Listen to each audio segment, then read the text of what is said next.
Ada 5 penyesalan orang di alam kubur. Satu diantaranya, ketika sudah dia gosok meninggal arwah, dia gosok matanya, dia buka, kata dia, saya di mana? Kau sudah meninggal, dah saat. Saya sudah mati. Iya. Ya Allah, hidupkan saya kembali, hidupkan saya kembali ke dunia, sekejap saja, kira-kira 1 menit lah kalau boleh. Ya Allah, kembalikan saya ke dunia. Untuk apa? Sholat? Bukan.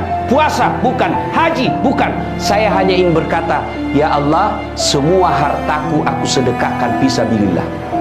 Kenapa bukan minta sholat? Karena sholat hanya bisa dapat pahalanya ketika kita masih sholat. Haji hanya bisa kita dapat ketika kita haji. Puasa hanya kita dapat ketika kita puasa. Tapi sedekah, meskipun sudah tulang belulang hancur, kita tetap mengalir. Itulah yang disebut sedekah jariah.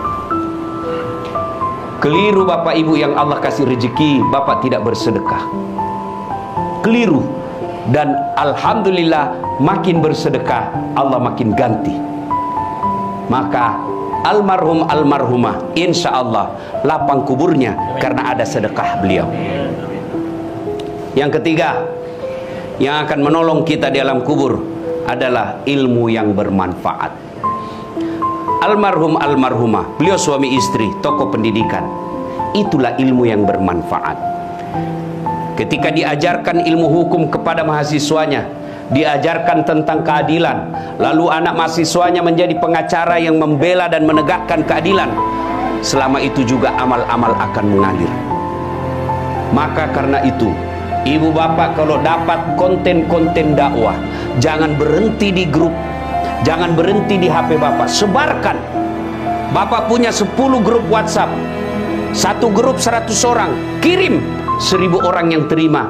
Kalau ada yang mengamalkan 5 orang, selama 5 orang itu amalkan, Bapak dapat pahala seperti pahalanya penceramah tanpa mengurangi pahala penceramah. Ilmu yang bermanfaat adalah yang bisa menyelamatkan kita di alam kubur. Inilah 3 yang akan terus mengalir meskipun kita sudah di alam kubur, bahkan sudah habis tulang belulang kita. Anak yang soleh dan soleha, sedekah harta, kemudian ilmu yang bermanfaat. Dan orang yang ada di alam kubur sekarang masih transit, belum sampai surga, termasuk Rasulullah Muhammad SAW. Dan siapa yang paling menderita di alam kubur? Kata Nabi, orang yang paling menderita di alam kubur nanti adalah al-mutahawil bis sholah, yang menganggap enteng sholat. Saya mau tanya, bapak-bapak, kalau pergi merantau ke Sulawesi Selatan, ternyata bapak tidak nyaman di Sulawesi Selatan, ada pilihan? Ada? Ada. Balik lagi ke Jakarta. Saudara-saudara dari Jawa merantau ke Sumatera, ternyata di sana tidak bagus.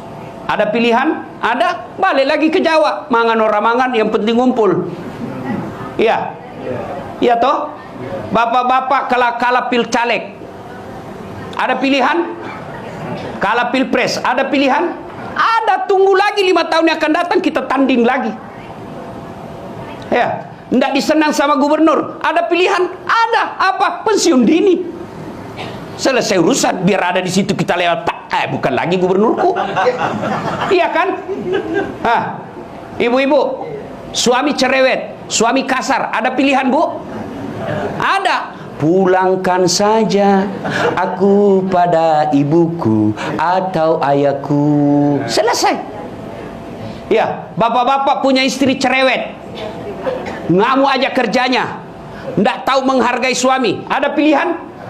Ada. 2 pilihan. 1 tambah jadi 2, 2 cerai. Ada pilihan pak.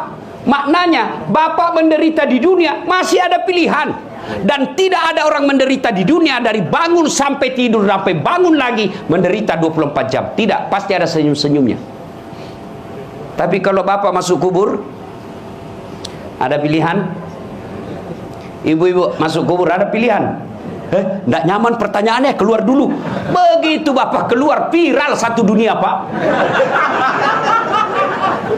Ya. Dan siapa orang menderita di kubur? Al-mutahawil bis sholah, yang menganggap enteng sholat.